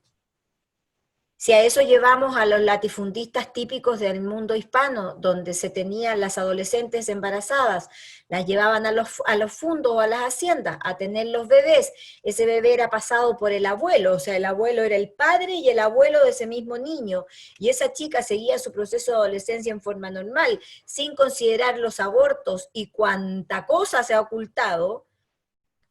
Uno empieza a desmembrar que estamos llenos de ocultismo, llenos de secretos, donde cuesta decir, yo tengo problemas con la comida, donde cuesta decir, en realidad, yo soy de una ansiedad desbordante, en realidad yo tengo problemas con el alcohol, y es loco, porque lo que hemos ocultado es justamente las cosas con las que tenemos apego. Y que me parece absolutamente sincrónico que en este viaje que vamos a intentar aprender a desapegarnos, estemos mostrando que para sanar, el segundo concepto clave, aparte del dejar de ocultar, es el desapegarme. Pero resulta que nosotros, todos los que estamos aquí, crecimos bajo una cultura judeocristiana que nada tiene que ver con la religión ni con la fe, tiene que ver con una estructura cultural que nos formó y que nos enseñó que amar era apegarse. Más aún, nos enseñó que el amor tenía que ver con el sufrimiento. Que yo pruebo que amo en la medida que sufro, aguanto, tolero, y por lo tanto soy capaz de soportarlo todo. Es cosa de leer, lean Corintios 13, donde en Corintios 13 está clarísimo que el amor todo lo aguanta, el amor todo lo soporta, el amor todo lo perdona, que en un sentido espiritual se entiende así, pero cuando eso se baja a nivel humano, es lo que fundamenta hoy día la violencia de género. La violencia de género se sigue manteniendo porque se sigue uniendo el amor con el sufrimiento. Y esa mujer prueba que ama en la medida que es capaz de soportar. Y como además le dijeron que tenía que perdonar 70 veces 7, entonces la pueden golpear 70 veces 7, porque tiene que perdonar las 70 veces 7. Y nos enseñaron a darlo todo, pero no nos enseñaron ni a recibir ni a pedir, que son dos elementos claves de la sanación. Yo para poder sanarme no solo tengo que dejar de ocultar, no solo me tengo que desapegar, sino que además tengo que aprender a recibir y a pedir. Porque yo con amigos, yo tengo muchos amigos sacerdotes y religiosas de distintos credos. Y siempre yo me río y les digo, a ustedes hay una frase de Jesús que nunca se enseñó completa. Y nunca se enseñó completa porque no les convenía que se enseñara completa. Que es, ama a tu prójimo. Pero después Jesús siguió y dijo, como a ti mismo. Y fue tan inteligente Jesús en la frase que le puso el cómo. Porque él podría haber dicho, ama a tu prójimo igual que a ti mismo. Podría haber dicho, ama a tu prójimo, coma, y también a ti mismo. No, fue mucho más sabio. Él puso el cómo, lo hizo condicionado. Pero resulta que eso en catequesis, ni a mí ni a ustedes, nos los enseñaron. La frase quedó en nuestro inconsciente como el ama a tu prójimo. Punto. ¿Y el cómo a ti mismo? Porque es tan potente esa frase al hacerla condicional que me está absolutamente diciendo que si yo no me quiero, el amor que yo le doy al resto no es un amor de buena calidad. Y eso jamás nosotros lo vimos. O sea, nosotros nunca nos enseñaron conceptos de amor propio. Entonces, ¿qué nos pasa con el desapego? Que nos empezamos a sentir culpables. Que nos empezamos a sentir egoístas. Pero Pilar, yo hace 4 días que no llamo a mi mamá, porque estoy trabajando el desapego con ella y me siento culpable de no llamarla. Bueno, pero ¿te hace bien hablar con tu mamá? No, me hace pésimo, porque mi mamá es súper tóxica. Entonces estás trabajando bien el desapego al llamarla menos veces. Pero ¿cómo si es mi mamá? Sí, pero es que nosotros tenemos mamás de Disney en la cabeza. Tenemos papás de Disney, esquemas de relaciones que no son las reales. Y cuando yo aprendí a sanarme y a quererme, y desde aquí sale todo hacia afuera, mi calidad de amor es de buena calidad, cuando yo ya me di ese amor a mí. Por eso es que hay una frase que aparecía en La libertad de ser quien soy, que es uno de los libros, hay una frase que tiene que ver con que alguien cuando desarrolla amor propio tiene que tener la capacidad de poder decir, nadie me va a querer como me quiero yo, nadie me va a cuidar como me cuido yo, nadie me va a mimar como me mimo yo, nadie me va a proteger como me protejo yo. Y desde ahí yo salgo hacia la abundancia de las relaciones. No salgo a buscar desde la carencia. Y cuando yo no salgo a buscar de la carencia, las relaciones resultan. Cuando salgo a buscar desde la carencia, desde el hambre, por supuesto que nunca va a resultar nada. Entonces, ¿qué les invito yo a mirar en este primer capítulo? Y de hecho les voy a dar como tarea para mañana, que es el día que no viajamos, pero que como estamos metidos en esta cápsula durante toda la semana, la idea es que sigamos en esta misma vibración, es que ustedes reflexionen, y vuelvo a hacer el gesto de la reflexión, reflexionen con respecto al ser capaz de mirarse sin juicio, poder ver luces y sombras sin ningún tipo de categoría ni diagnóstico, preguntarse qué es lo que han ocultado en sus vidas, dónde está el ocultismo y dónde están puestos sus apegos y en qué, para de alguna manera desde ahí poder empezar a evolucionar hacia lo que vamos a ver el miércoles, que es el concepto de amar.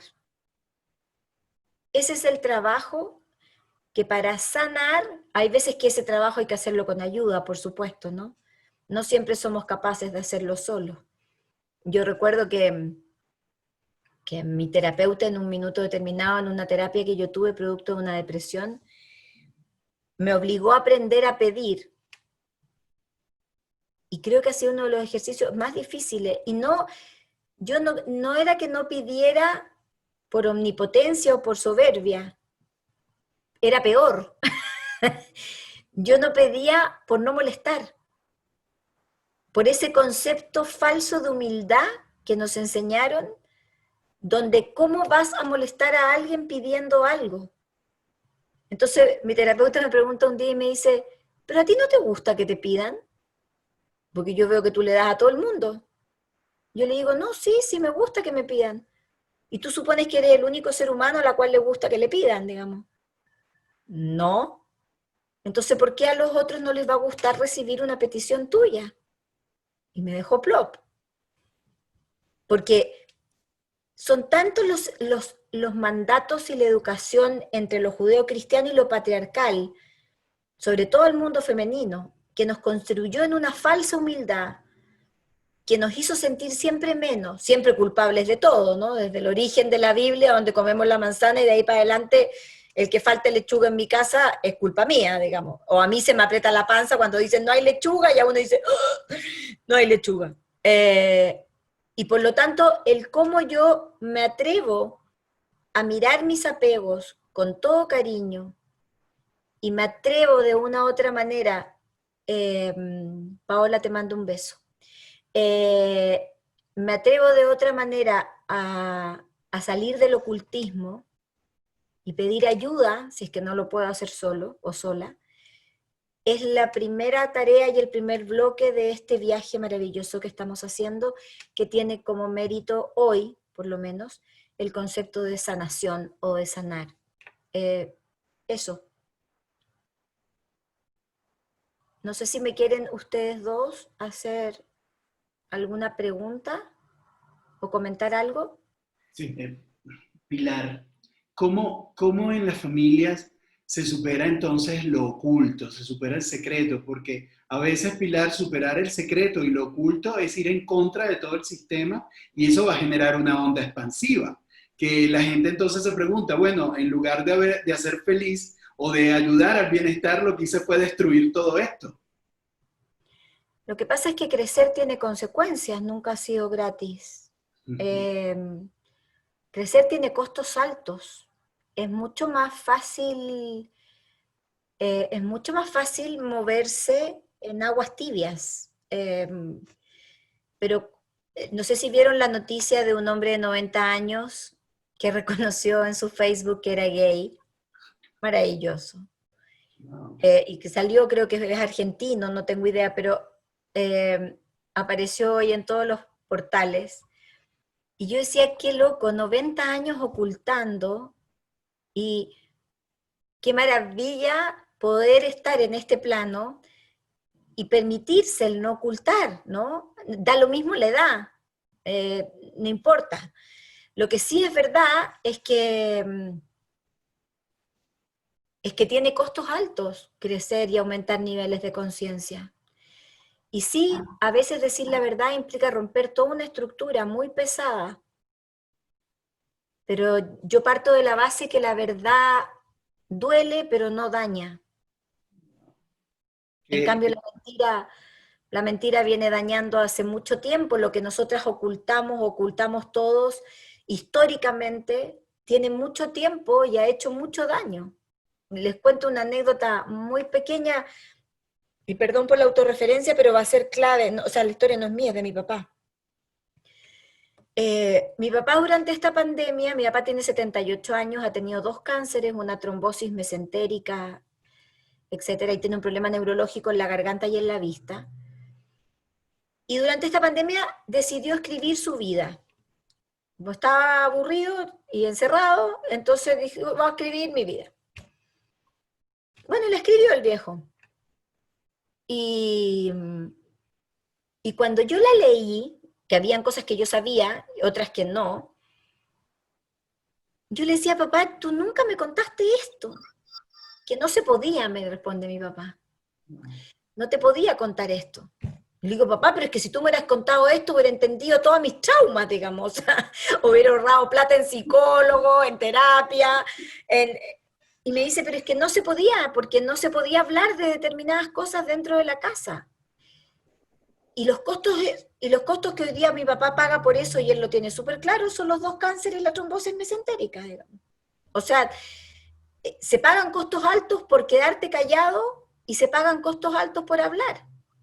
El tema es dónde tienes más paz, dónde sientes que estás más cerca del circuito, de ese círculo para llegar a Buda. Y para hacer ese circuito tienes que estar dispuesto a la honestidad, probablemente a veces a la soledad, porque vas a tener menos gente que te acompañe, pero también es cierto que los que te van a acompañar, aunque sean muy pocos, van a ser muy de verdad. Entonces, creo que vale la pena el riesgo. Alguien preguntó ahí, Sí. dice, Pilar, ¿qué cosas consideran tú que son los apegos? Uf, todo lo que si yo te quito te hace sufrir. Eso es un apego. Qué bonita Buena definición. definición, sí. O sea, prefiero definirlo por la negación del apego, digamos. Si yo te la quito y tú lloras 3 días seguidos, es porque estabas apegada a eso. Ahora, eso no quiere decir que si mi papá se muere mañana, yo no vaya a llorar. Claro. Pero yo no lloro por él, ni por mi relación con él, lloro por mí. Y lloro porque yo lo voy a extrañar a mi papá.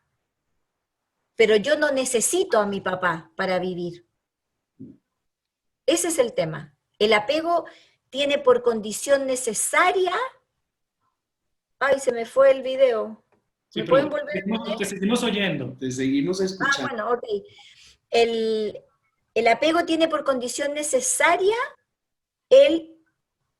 la necesidad del vínculo. Eso es lo que el apego marca. Cuando yo, ahí volví.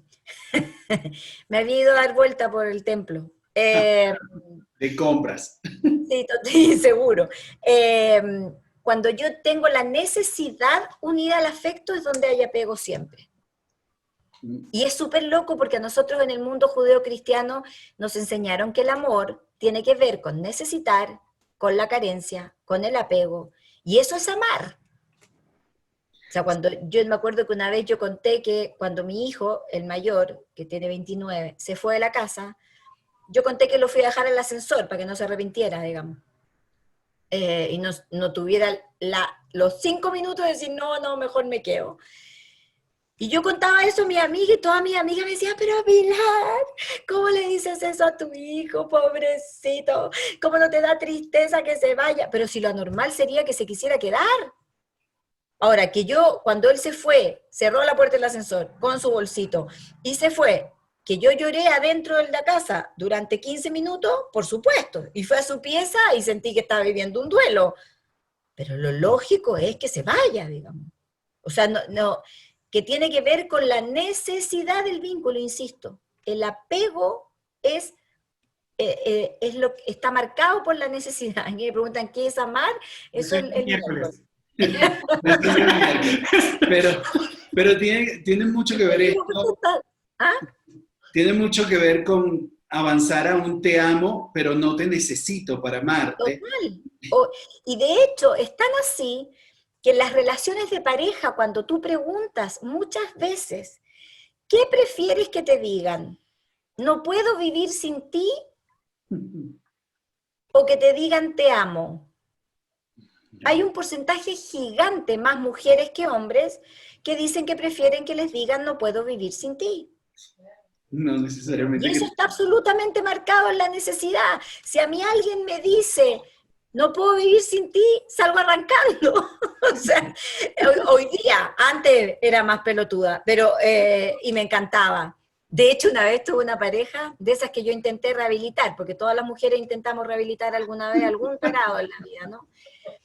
Bueno, tuve la pareja esta para rehabilitarla, y él tenía una frase que era atómica, que era decirme, me llamaba, solo para decirme la frase, y después cortaba, en enigma así, pero magistral, porque era un maestro, como buen tóxico, po, maestro.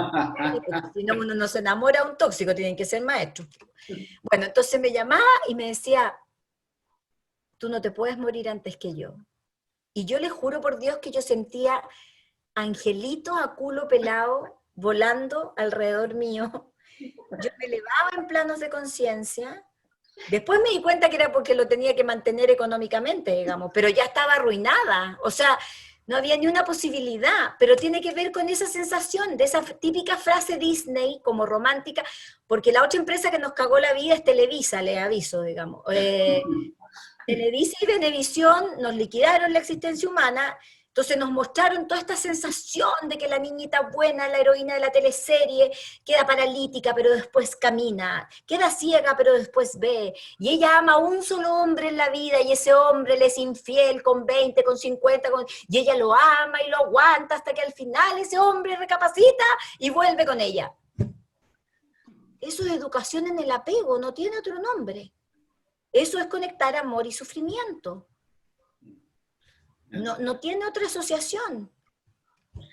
Creo que todos estamos recordando la historia de un primo o de una prima, no nuestra, en donde hemos tenido algo de apego. O sea, eso no nos ha pasado a nosotros, ha pasado a otros. Bueno, yo siempre digo, cuando uno come con hambre, come cualquier cosa. Así es, sí. Eso sí, te lo hemos escuchado decir. Satisfecha, porque ahí uno elige que come, incluso no solo puede degustar. Así es. Nada más. Y fíjate, poquito de aquí, poquito de allá, pero uno no puede tener hambre, porque cuando uno tiene hambre uno elige mal, siempre uno elige mal. Así es. Por eso hay que andar en la vida como bien dormido, bien comido y bien en todo lo demás. Y bien en lo demás. Sí, porque para poder sanar, que es el concepto de hoy, no se me adelanten con las preguntas. Miren, para poder sanar es necesario esa reflexión de mirarse eso y también aprenderse a reír de uno, ¿no? Creo que todos pasamos por etapas, como dice alguien ahí, de no valorarse, sí, pues obvio.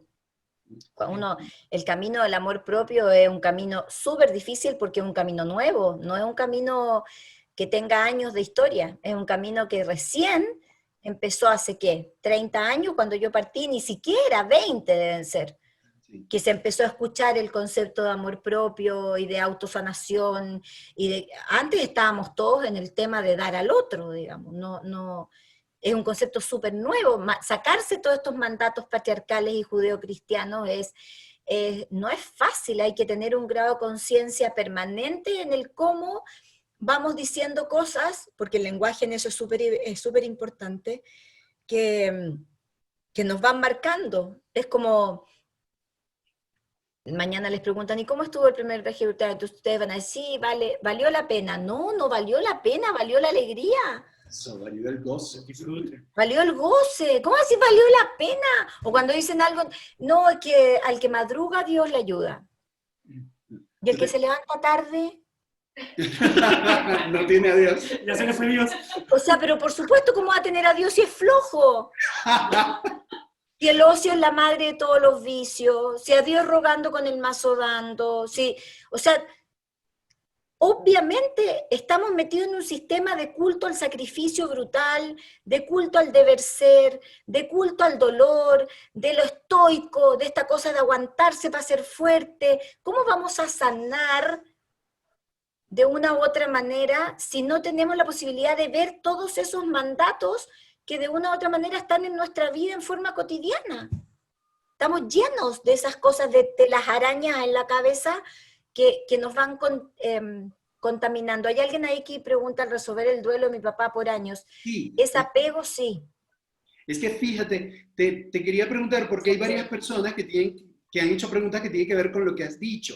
Dentro de este sistema, dentro de esta sociedad, la madre abnegada, la que nunca deja a los hijos, la esposa abnegada, el que sufre por la pareja que se fue o por las personas que ya no están en este plano, es visto como, oh, qué bien lo estás llevando. Pero hay que dejar volar a los hijos, y eso no implica que los dejes de querer, ¿cierto? Al contrario, los quieres más porque los quieres más sanamente. Y por eso que es más peligroso una mujer machista, porque perpetúa el modelo hacia la educación de sus hijos y perpetúa los mandatos. Entonces, claro, yo tengo que ser mamá sacrificada, abnegada, sufriente. Sí. Fíjate, algunas personas con lo de mamá abnegada nos enviaron en privado, ni se les ocurra hablar de mí. No fui yo. Así como está la cosa. Mira, Pilar, y esto tiene que ver, este excesivo apego, este excesivo vínculo, empieza a generar algo que para el budismo es algo de lo que conduce a la enfermedad, y lo vamos a ver en el Everest, el desbalance, el desequilibrio, y que de allí eso hace que sea más difícil tu relación con el bienestar. Absolutamente. Y por eso que no toqué el tema del balance, porque como supuse, porque yo no conozco el viaje, porque estoy igual que cualquiera de las espectadoras, y eso es así, porque yo quise sorprenderme. De hecho, al principio, cuando nos juntamos más temprano, ellos querían mostrarme algunas cosas, y yo les dije, no quiero ver nada, porque me quiero sorprender igual que todo el mundo, porque si no, no sería yo y no sería genuina, y yo intento no ocultar. Estoy aprendiendo a vencer el ocultismo. Pero como sabía que el tema del budismo se iba a tocar, y para el budismo el tema del balance y del centrismo, digamos, es, de hecho el tema de las manos así tiene justamente que ver con eso, con mantenerme en eje, que yo creo que va a aparecer ahora la forma de saludarnos a nivel mundial, dada la pandemia. Creo que por eso no lo quise tocar, porque sé que lo van a tocar ustedes en el proceso del Everest, digamos. Sí, y precisamente ya que estamos por el vuelo, Pau nos dice que todo este camino de encontrarnos y de amar en desapego y de sanarnos, como lo estás diciendo, es como subir al Everest. Entonces me parece perfecta esa frase para dar espacio a subir al Everest. A subir al Everest, vamos a volar al Everest. Vamos a volar sobre el Everest. ¿Te parece, Pilar? Bueno, volemos sobre el Everest. A mí, yo tengo vértigo cuando mostraban esas imágenes del puente con el río abajo. A mí me da una cosa como en la panza automáticamente, pero tengo vértigo así muy pronunciado. Así que vamos por el Everest, yo tomaré mucha emoción a la altura. Sí, toma agua. Y a ver, ¿te has montado en helicópteros alguna vez? Sí, me encanta. Ah, bueno, pero entonces ya, esto es en helicóptero. No, sí, pero me muero de miedo, pero me encanta igual, digamos. Vamos, pues. Vamos al Everest. Gracias por todo. A ver. Y ha llegado el momento de subir o de volar por encima del techo del mundo, por encima de las montañas más altas, en donde te vamos a invitar en algún momento a respirar, a pensar algunas cosas de tu vida, como nos ha invitado Pilar, y a equilibrar, a balancear. Por eso te pedimos en este momento que estés cómoda, que estés en un lugar cómodo para que puedas en ese momento de disfrutar el vuelo. Va a haber un momento donde vamos a iniciar ese vuelo y es ir en esa libertad, balanceándonos sobre los Himalayas, sobre el Everest, sobre esas montañas tan sabias que están presentes ahí. Y nosotros aquí encendemos una luz por todos nosotros para que este vuelo sea lo más noble para nuestro espíritu.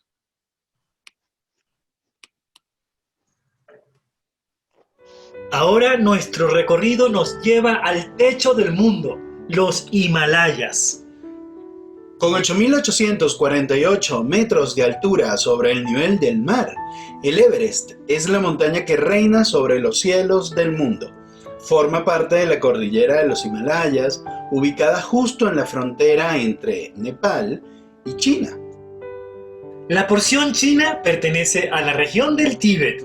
Del lado nepalí, la montaña recibe el nombre de Sargamata, cuyo significado es frente del cielo. Mientras que del lado chino es Komolangma Fong, que quiere decir madre del universo. Cada año, más personas se aventuran a llegar a su cima. Cualquiera sea la razón, definitivamente es una gran proeza que desafía todos los límites posibles. Una gran hazaña que quizás no sea para todos ni para todas, pero nos gusta pensar, como han dicho muchos escaladores, cada quien tiene su Everest. ¿Y cuál es el tuyo? ¿Cuál es esa situación de desafío tan grande que te ha invitado a ir más allá de tus límites? Muchas veces, nuestros Everest personales nos generan desbalances, nos desequilibran, nos consumen tanta energía que es necesario tomar un momento para poner en perspectiva esa experiencia. Te invitamos en este momento a aprovechar que estás en los techos del mundo contemplando estos hermosos paisajes que se abren ante ti, para que reflexiones sobre los desbalances, los costos para tu equilibrio personal originados al conquistar las cimas de tu vida. Observa ahora todo el panorama de tus desafíos, así como observas estas montañas. Hazlo con deleite, compasión, desde una visión que nace de la verdad que habita en ti. Trata incluso de buscar el paisaje que conforma la unión de tus grandes cimas, de todos los desafíos de tu vida. Esas que te han costado tanto, que te han marcado para siempre. Pide a tu ser el suficiente entendimiento para mirarlo desde el sentido superior, donde comprendes, donde aprendes. Respira. Conecta tu respiración con esta mirada de los techos del mundo. Vamos a iniciar un vuelo que nos va a permitir equilibrar nuestras experiencias para desapegarnos tanto de ellas que podamos mirarlas más allá del dolor o de la recompensa recibida, observarlas solo como experiencias. Experiencias que han ocurrido por y para algo, sin juzgar, porque cuando el cielo se abre ante nosotros, estamos para volar, no para hacer juicios, aunque sean juicios sobre nosotros mismos. Recuerda que, como decía Buda, una mente más allá de los juicios es aquella mente que observa y comprende. Y desde allí recuerda que para Buda el balance constituía el camino hacia la sanación. La naturaleza tiende al balance. Los humanos hemos olvidado ese sutil equilibrio que subyace a todo. Cuando el desbalance entra en nuestras vidas, es muy probable que nos angustiemos y por tanto enfermemos. Entonces, para sanar, es necesario equilibrar. Respira. Toma conciencia de tu presencia. Toma conciencia de este momento en tu vida y de todo lo que estás observando de ella. Toma un momento para poner atención en tu cuerpo, para colocar contemplación en tu mente. Afina el espíritu a la luminosa intención. El techo del mundo hoy se abre para ti con la finalidad de ofrecerte la oportunidad de encontrar tu balance. ¿Qué harías si te pedimos que equilibres tus experiencias? Que pudieras ordenarlas y crear con ellas un paisaje hilado y coherente. Si pudieras mirarlas con tanta bondad que te permitiera entender que son piezas de algo superior, de algo que refleja un equilibrio y un balance perfecto. Si miraras que es una existencia en sí misma de luz. Ahora, cierra tus ojos y mira las experiencias, conectando cómo te hacen sentir cuando algunas de ellas generen sensaciones específicas en alguna parte de tu cuerpo. Siente esa parte, respira y deja que el aire que entra limpie el apego energético que esa zona pueda tener ante la situación.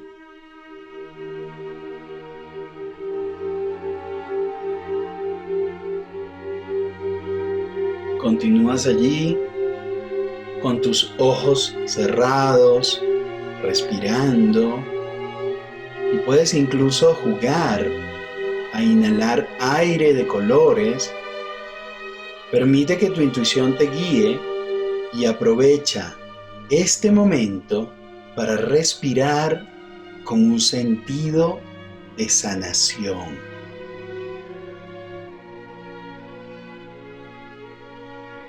Y continúa así, respirando, mientras te dejamos ordenar y balancear tus experiencias.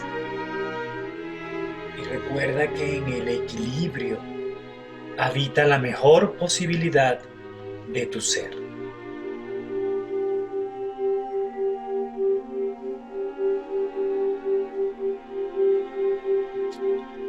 Respira y en cada inhalación conecta con la vida y en cada exhalación deja ir los apegos energéticos que las situaciones han generado en tu cuerpo.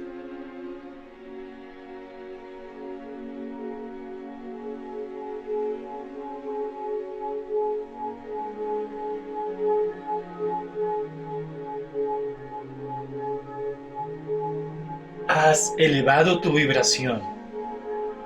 Has mirado más allá de tu experiencia.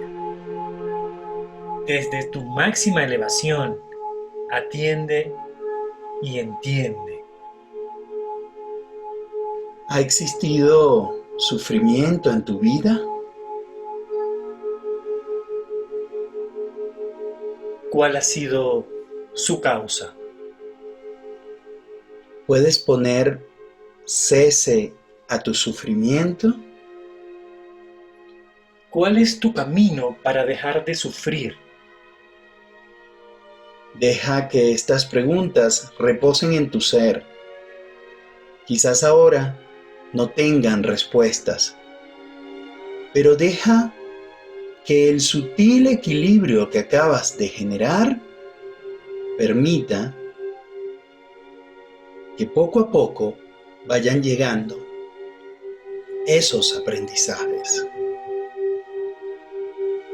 Allí, cuando te elevas, cuando te desapegas tanto de la experiencia, quizás encuentres la joya de tu despertar.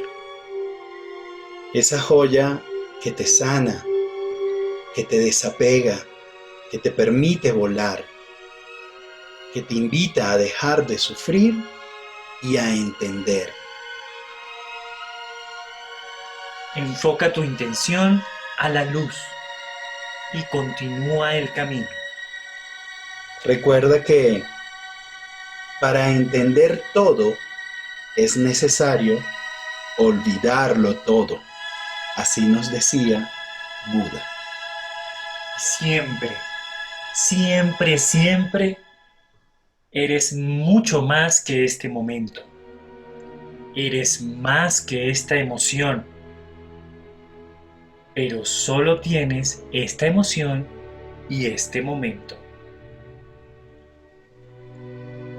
No te pierdas de ti. Respira.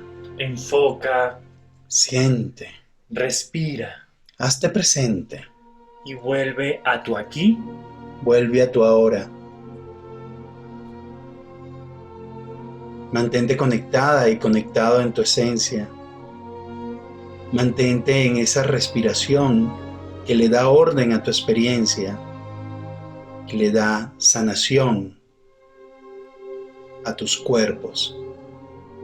Mantente así y puedes abrir poco a poco tus ojos, puedes abrir tu sonrisa y puedes entender que tú eres la creadora y el creador de tu balance, que en tus manos, que en tu corazón, que en tu entendimiento habita una increíble posibilidad de sanación. Y respiras y sonríes y entiendes que en este momento, aquí y ahora, hecho está, Sellado está. bendecido está. Namaste.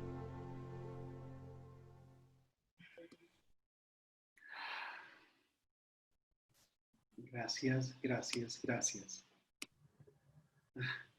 ¿Cómo están? ¿Cómo se sienten? ¿Cómo estás, Pilar?